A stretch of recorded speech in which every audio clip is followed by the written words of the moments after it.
በስመ አብ ወወልድ ወመንፈስ ቅዱስ አሐዱ አምላክ አሜን። በስመ አብ ወወልድ ወመንፈስ ቅዱስ አሐዱ አምላክ አሜን። በስመ አብ ወወልድ ወመንፈስ ቅዱስ አሐዱ አምላክ አሜን። እሞ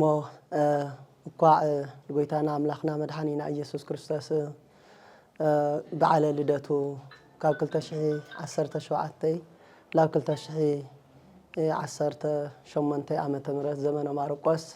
ለኩሊና ህዝበ ክርስቲያን አመንተ ኦርቶዶክስ ተዋሕዶ ቤተ ክርስቲያን ካብጽሕና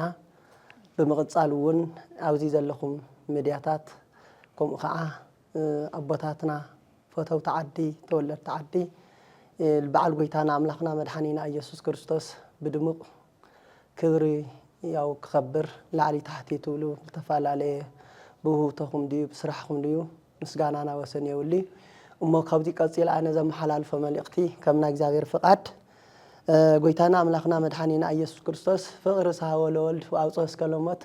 ፍቅርናትና ስሒብዎ ላመተ ብጽሕዎ መጀመርያ ቅድሞት ግን ልቦና አዳም ተኣተየሉ ቃል ካብ ጓልጓልካ ተወሊደ ኣብ መልእልተ መስቀል ተሰቂለ ከድሕነካ እየ ዝብል ቃል ስለ ዝኾነ ግን ያው ተወለደሉ ዕለት ናጋ 19 በዓለ እግዚአብሔር በዓል ድሙቕ ዝበለ በዓል ስለ ዝኾነ እቱ ለቦና አዳም ተኣተየሉ ተስፋ ንምፍጻም መዓልቲ ዕለቲ ኣኺሉ ዮም ተወልደ መድህን ኩሉ ዓለም ናይ ዓለም መድኃኒት ተወሊደሎ ተባሂሉ ከም ተነገረ ኣብዚ መንጎዚ ከዓ ጎይታ አምላክና መድኃኒና ኢየሱስ ክርስቶስ ከም ተወለደ ብልተፈላለየ እንስሳ ለለው ይኹን መላእክተ ሰማይ ይኹኑ ኣብ ምድሪ ዘሎ ፍጥረት ይኹኑ ጎይታ ብምውላዱ ተሓጓሲ ደስታ ይኮይኑ በዚ ምኽንያት ፍስሓ ኩሉ ዓለም ደስታ ናይ ኩሉ ዓለም ላተሃለ ሰላም ናይ ኩሉ ዓለም ላተሃለ ምሕረት ናይ ኩሉ ዓለም ላተሃለ ያው በመላ ዓለም አመንተ ኦርቶዶክስ ተዋሕዶ ቤተ ክርስቲያን ይኽበር ካብ ብልበለጸ ከዓ ኣብ ኢትዮጵያ ያው ኣብ ላሊበላ ይኽበር ብሕታዊ ኮይኑ ዝኽበር ኣብ ገዳምና ከዓ ገዳም ካቴድራል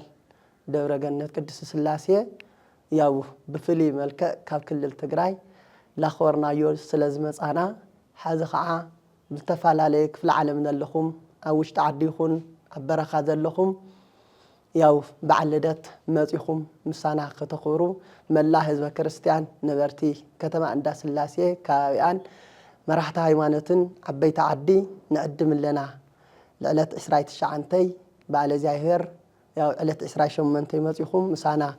ኣፍቲ ቦታ እሱ ብፍሉይ ዝኾነ በዓል ንኽብሮ ምኽንያት ናይ ጎይታና አምላክና መድኃኒና ኢየሱስ ክርስቶስ ብኩሉ ይኽበር ግን ታወት ስለ ዘለና ንግስ ስለ ዘለና ኩሉ ግዜ ላውጣና እውን ስለ ንኽብሮ በተለይ ከም ያው ቀረባ ጊዜ ግን ያው ብፍሉይ ዝኾነ ታወት ላውጣና ልዕሊ 8 ዓመት ላኽበርናዮ ስለ ዝመጻና ግን ኩልኹም ያው ኣመንቲ ኦርቶዶክስ ተዋሕዶ ቤተ ክርስቲያን ተፈላለየ ክፍለ ዓለም ለለኹም ንኽትመጹ ብስም እግዚአብሔር ብስም መብርሃን ድንግል ማርያም ወላዲተ አምላክ ንዕድም እንኳዕ ብጽሐኩም ናይ ሰላም ናይ ፍቅሪ ናይ ምሕረት ይግበረልና ፈትሒ ርትዒ ሰላሚን ነግሰሉ ለዓድና ይግበረልና አምላከ ቅዱሳን ምስ ኩሊና ይኹን ሰላም ለኣኻትም ይኹን እግዚአብሔር ይባርኩም እግዚአብሔር ይቀድስኩም ያው ለሚዲያ እውን ላውዚ በዓል ልደት ጎይታና አምላክና መድኃኒና ኢየሱስ ክርስቶስ ለምኽባር ዓለም ለኽተቃልዑ ዘመጻኹም ወይ ከዓ ዝጸዋዕኹምና ምስጋናና ወሰን የብሊ እግዚአብሔር ይኽብረና እግዚአብሔር ይቀድስኩም ካብዚ ብምቕጻል ያው ተረፉ ወለደይ ያው ተሓሳብ ክቐጽሉ እዮም ካፍታናተይ በመርሓ ሃይማኖት ለሃበት ንቃል ግን ያ መሐላል ይፈልኹ ክብሪ ሃበለ ለዝበዓል እዚ ክነኽብር ኢና ኢልኩም ክብሪ ወግዒ ባህሉ ከይርሳዕ ኢልኩም ዝመድረኽ ዝምድላውኩም ምስጋና የቕርብ ስለዚህ በዓል ልደት ከም ተባታችን ለወልዎ ናጎይታና መድኃኒትና በዓል ኳተኾነ ኩሉ ጊዜ አበጺ ወረዳ ከተማ እንዳ ስላሴ ላተኸበረ ልመጸ ህዝቡን አውኡ ለኽኽበር ምእንቲ ባህላዊ ጨዋታ ሁራ ሰለስተ ልብል እውን ኣማእኺሉ ለማላኽዑ ነገራት ታሪኩ ተይለቐቐ ስርዓቱ ተኸቲሉ ክሻብ ሕዚ ኣብ ትግራይ ክብሪ ትግራይ ኮይኑ ልርአ ባህላዊ ፀዋታ ዝኽበረሉ መዓልቲ ስለ ዝኾነ እዚ በዓል እዚ ብኽብሪ ንሕልዎ ብናፍቆት ዝሕልዎ እዩ ኩሉ ማንኛውም ትግራዋይ ሰብ ስለዚ እዚ በዓል እዚ ናይ ፅብር ጥራሕ እንተይኮነ ናይ ሙሉእ ትግራይ መልክዒ ወግዒ እዩ ክብሪ እዩ ባህል እዚ ባህሉ ለይርስዕ ባህልና ወለዱ ሒዙ ክሻብ ሒዙ ዝፀንሐ ህዚ እውን ዕሽሽ እንተይበለ ክኽበር ተዘጋጅዮ ምዝግጃይ ስለለሎ ማንኛውም ትግራዋይ ኩሉ እምነተ ክርስትና ይኹን እምነት ብዘየገድስ ኣብቲ በዓል ክሕወስ እየ ዝበለ ዒድመና ኣላቕረብና ምዃንና ክንገልጽ ንኽእል ናይ ፅዳት ስላሴ ከተማ ወረዳ ማለት እዩ ስለዚ እዚ በዓል እዚ ናይ ፅዳት ስላሴ በዓል ጥራሕ እንተይኮነ ናኩሌና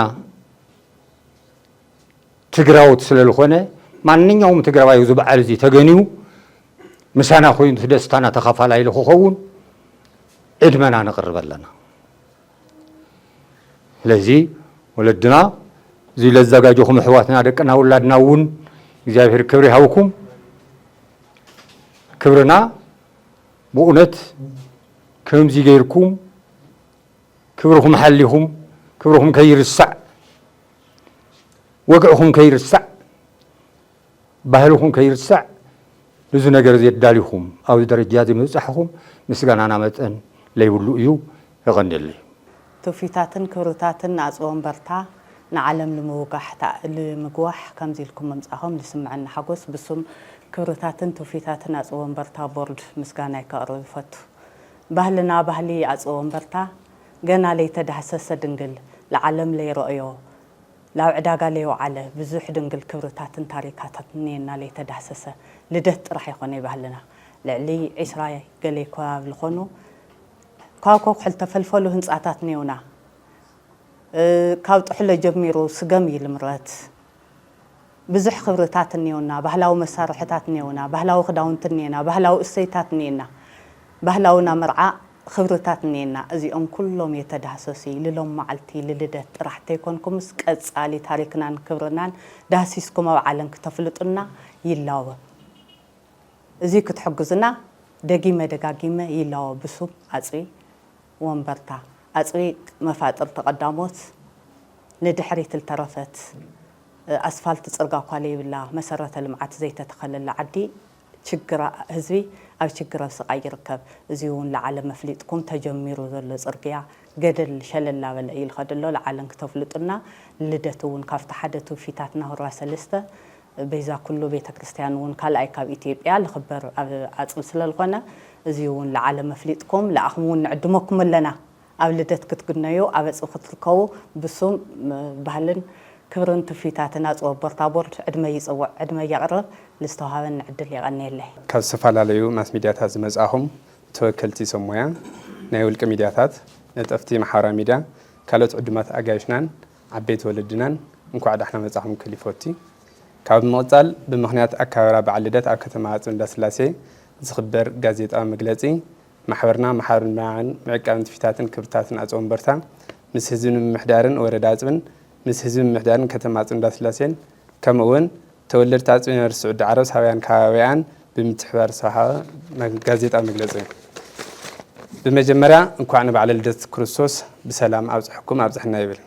ካብ ምቕፃል በዓል ልደት ሎም ዘመን ታሕሳስ 28-29 2018 ዓ.ም ኣብታ ታሪኻዊት ከተማ ኣፅቢ እንዳስላሴ በዓል ልደት ንሰረትን ሓድነትን ትግራይ ብዝብል ቴማ ብድምቀት ንምኽባር ልዑል ርብርብ እናካየድና ንርከብ ማሕበርና ማሕበር ምልማዕን ምዕቃብን ትውፊታትን ክብርታትን ኣፅወን በርታ ምስ ኩሎም መዳርግቲ ኣካላት ብፍላይ ድማ ምስ ህዝቢ ምምሕዳርን ወረዳ ኣፅብን ምስ ህዝቢ ምምሕዳርን ከተማ ኣፅቢ እንዳስላሴን ከምኡውን ተወለድቲ ኣፅቢ ነበርቲ ሳብያን ከባቢያን ዝኾኑ ስጡ ምትሕብባርን ሓያል ምውዳድን ብምግባር ካብ ዝሓለፉ ዓመታት ብዝተፈላለየ መንገዲ ክኽበር ኩሉ ዓይነት ምድላዋት ወጊና እንዳተፀበና ንርከብ ብዘይካዚ ማሕበርና ማሕበር ምልማዕን ምዕቃብን ትውፊታትን ክብርታትን ኣፅወን በርታ ዝበዝሐ መዳወቱ ምስ ቢሮ ባህልን ቱሪዝምን ክልል ትግራይ ኣሳንዩ ኣጠቓሊሉ ምንቅስቃሱ ድማ እቲ ውቅብ ባህሊ ዝኾነ ሁራ ሰለስተ ኣብ መዝገብ ቅርሲ ዓለም ንምስፋር ኣብዚ ግበር ርብርብ ብጽንዓትን ምርምርን እንዳተሓገዘ ንኽኸይድ ዝተጓዓዝናዮ ርሕቀት ቀሊል ከም ዘይኮነን ውሕሉል ጻዕርን ዘላቒ ምትሕግጋዝን ብዝገልጽ ኣፍልጣውነትን ምስክር ወረቀትን ስለ ዝተዋህበና በዚ ኣጋጣሚ ልዑል ምስጋና ክነቐርብ ንደሊ። በዓል ልደት በቲ ብሊቃውንትን ተመራመርትን ዓድና ዘይተቆረሰ ረጒድ ሕምባሻ ትግራይ ተባሂሉ ዝተሰየመ ውቅብ ባህሊ ሁራ ሰለስተ ተዓጂቡ ታሕሳስ 28-29 ክበዓል ናብ ከተማና ከተማ ኣጽቢ እንዳስላሴ ምስ መላእ ስድራኹምን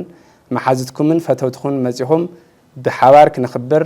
ማሕበርና ቀንዲ መዳርግቱን ታሪኻዊ ጻውዒትን በዚ ኣጋጣሚ ከመሓላልፍ ይደሊ። ብተወሳኺ በዓል ልደት ኣብ ከተማና ከተማ ኣጽቢ እንዳስላሴ እንትንኽበር ታቦት ቤዛ ኩሉ ኣብ ትግራይ ብሕታዊ ታቦት ዝርከበሉ ቅዱስ ቦታ ምዃኑ ካብ ልቢ እንዳዘኻኸርና ኩሎም መራሕቲ ሃይማኖት መንበረ ሰላማ ትግራይ ዝተዓደሙሉን ዝርከቡሉን ምእምናትናን ድማ ፍሉይ በረከት ዝጎናጸፍሉን ዓብይ ዕለት እዩ። ኣብ መወዳእታ ኩልኹም ዕድመ ዝተገበረልኹም ኣካላት በዓል ልደት ኣብ ታሪኻዊ ከተማ ኣጽቢ እንዳስላሴ ደሚቑን ዓሚሩን ክሓልፍ ኩሉ ዓይነት ጻዕርታት ሙሉእ ደገፍን ካብ ነበርትን ከባቢ ሕብረተሰብን ከምኡውን ጸጥታ ማሕበር መንግስቲ ወረዳን ዞባን ክልልን ትግራይ ልዑል ትጽቢት ይገብር ይቐኒየለይ። ከምቲ ኣብቲ መግለፂ ዝተሓበረ ከባቢና ብርክት ዝበሉ ጸጋታት ቱሪዝም ዝወነነ ከባቢ እዩ። ሰለስቲኦም ናይ ቱሪዝም ኤሌመንት ዝወነነ ከባቢ እዩ። ማሕበር ምልማዕን ምዕቃብን ክብርታትን ትውፊታትን ኣጽቢ ወንበርታ ድማ ካብዞም ዝድህሰሱን ዘይድህሰሱን ጸጋታት ቱሪዝም ሓደ ሁራ ሰለስተ ወሲዱ ኣብ መዝገብ ቅርሲ ዓለም ዩኔስኮ ንምምዝጋብ ኣብ ምንቅስቓስ ዝርከብ እዩ ካብ 2010 ዓመተ ምህረት ጀሚሩ ማለት እዩ። ስለዚ ኣብዚ በዓል እዚ ኣብዚ ሃይማኖታውን ባህላውን ትውፊታት ኩሉ ጣሚሩ ዝሓዘ በዓልና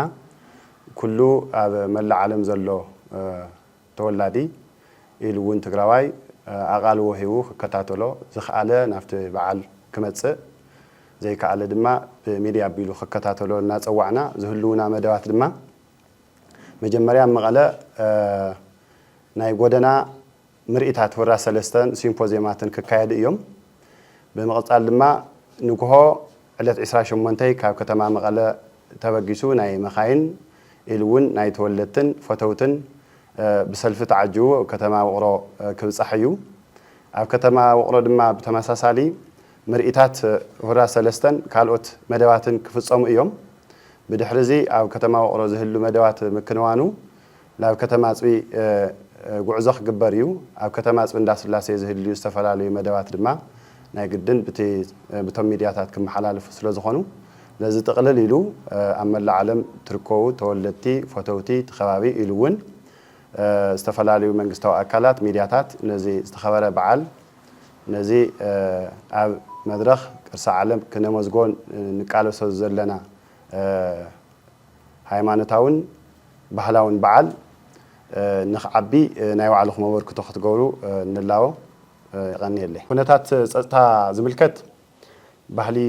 ቱሪዝም ክልል ትግራይ ባዕሉ ብቢሮ ስለ ዝመርሖ ባዕሉ ጸጥታ ማሕበራት ክልል ትግራይ እውን ዝከታተልዎ ጉዳይ እዩ ካብ ከተማ መቐለ ጀሚሩ ክሻዕ እቲ ከባቢ። ስለዚ ኣብዚ እቲ መንገዲ ውሕስ እዩ። ትራንስፖርት ዝምልከት ድማ ናይ ነበርቲ ሰብ ሃፍቲ መኻይን ከም ዘለዋ ኮይነን ካልኦት ናይ መጓዓዝያ መበጻጽሕን መንገድታት እቲ ማሕበር ሓላፍነት ወሲዶ ብምድላይ ይርከብ። ስለዚ ኣብዚ መድያት ስክፋት ክሓድረና የብሉን። ኣብቲ ከባቢ ናይ ነዳዲ ምድላው እውን ጌርና ኢና ከም ማሕበር። ስለዚ እዚ ይመስል ማለት እዩ። እቲ በዓልና ድምቀት ክህልዎ ብባህላዊ ስፖርት ክዕጀብ ጌርና ኢና። እቲ ከባቢና እውን ኢኮኖሚካሊ ተጠቃሚ ምእንታን ክኸውን ስለዚ ካብ መላእ ትግራይ ዝተፈላለያ ወረዳታት መፅአን እየን ተወዳደርቲ ወረዳታት። ስለዚ ተሳተፍተን ሒዘን ሕዚ ኣብ ከተማ ኣጽቢ እንዳስላሴ ኣብ ምውድዳር እየን ዝርከባ። ስለዚ እዚ በዓል እዚ ኖት ኦንሊ ኣብቲ በዓል ትውፊታዊ በዓል እቲ ከባቢ እውን ኢኮኖሚያዊ ርሑቕ ምትእስሳር ተጠቃሚ ንምግባር ዓሊሙ እውን ኣብ ምንቅስቓስ ይርከብ ማለት እዩ። ከምቱ ዝተገለጸ ሓሳብ ኮይኑ እቲ በዓልና ሃይማኖታዊ በዓል ኮይኑ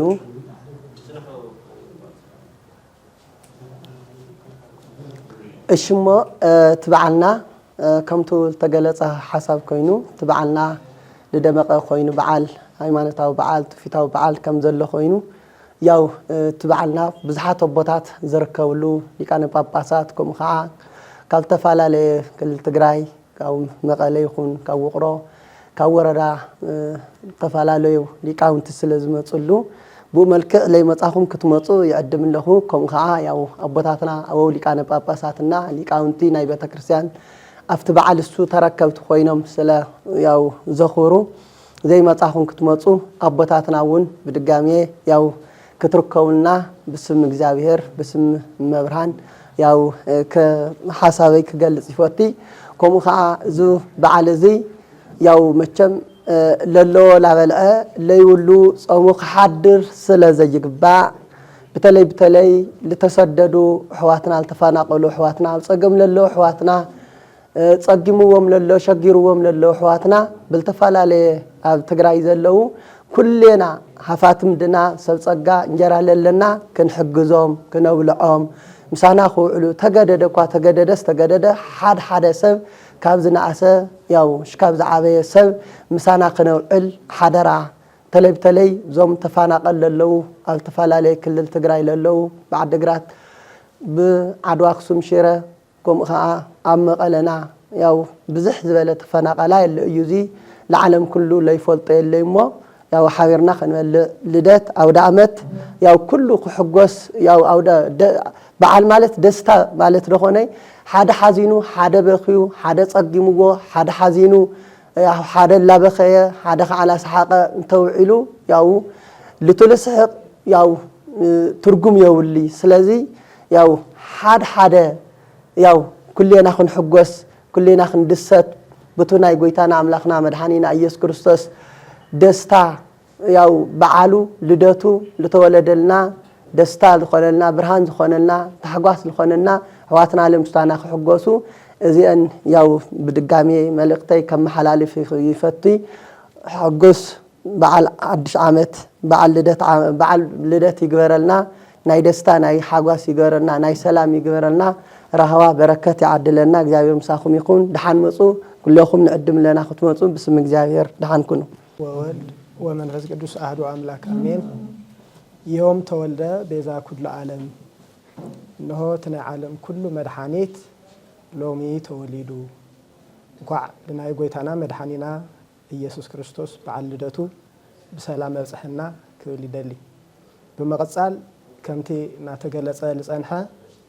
أو قدامنا كاتدرال قدام دبر جنة قدس اللاسي بزعان أبو لك أنا بأباسات لك أنت مزمران ممهران أو ترخولو هايمانة أو كبرو حليو أو زقدام كبعاليو كنسيلو دما نايميدا ترئيت هايمانة أو ترئيتون كهليئي نزب عالزي لمدمع كبل اتو كاتدرال تقدام زداليو كاب علت 26 جميرو عود رئي للزجاجة انتخون إذا عود رئي تقللا تنتاونتون كرسون حادقنتون لجلس كمخانمتن ملا هزو كريستيان أفت عود رئي وانتساتف كون نايت قدام كرسي تنتاونتون كفلت نعلمون كباصح نايتوريزم ما أخلون مخانو لفلت يو وتقدام أوشت الحازوم هفتي أوشت الحازوم صقا نعلم كلها ناون لخنا فالت قديتها وسلا لخنا كافت علت 26 جميرو تزجاجي له العودري نايت عودري تخافلت نكهون صاوعتنا نقرب كم تستقلص اجن ياو تبعل كاب علت 28 جميرو كم مقاله جميرو ناي مقاله نغرتي موترانياتات ون نتبعل كبر خولو لدم قلنا مناسا يومو ناتهم أسر تختيلهم نتبعلون حزون دميقوا لخحلفلنا صوتنا نقرب يغني لي كم دقفتي ناي محبر ملمعن معقابن كبرتان تفتاتنا اسم برتا زغونكم بملؤكم انقع نمبل كلتا شحي 10 شمنتي بعل لدت مدحنا يسوع كريستوس بسلام مبصحكم مبصحنا كبلي فوتو قصيلان بزح ملقتي كلونن اقاطام خوينو نايز بعل دحري 10 عامت نبعل مخبار وزي ترخيبه أبصر كل ساعات دما نخما يزولو أبرحو زخلو أب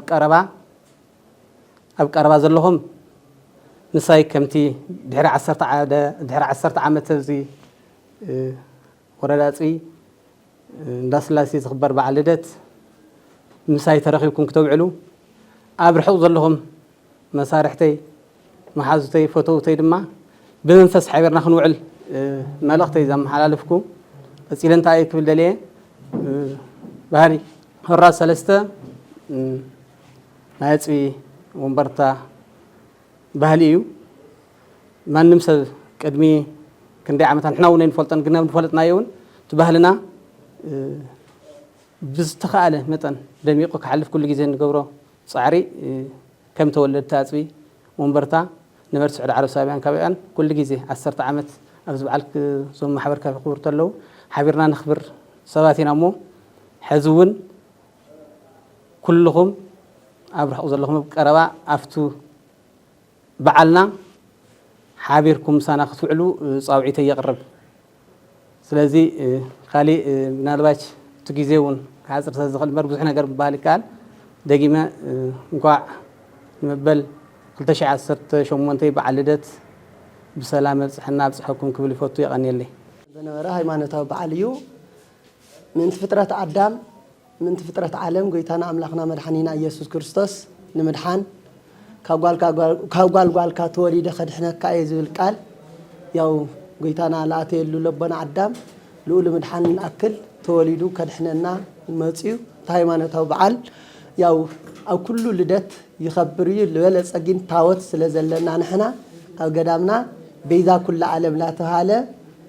بيذا كل عالم يوم تولده مدهن مدحانيت كل عالم تولدو لا تهاله زخور اللؤيو كاو مسكون راس الاستزرق وجين ياو سواء سجل أنفرعصو سواء سجل زبهالو نجستات يخونو الرنياتات قاسات حلوت انسساتات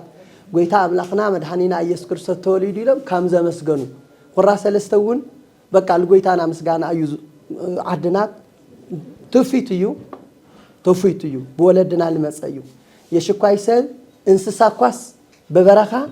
ميداقوا أمسجينا كالت انساون أمسجينهم سوات لجزائر بسماوات وسلام بمدري بسماي بمدري دستا يكون تحقاس يكون سلام يكون تباهيلو تنقر العلاتيو سلازي ياو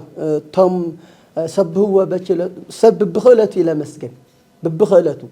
توم بخراس لستلمس لرقص له ياو بالخ الو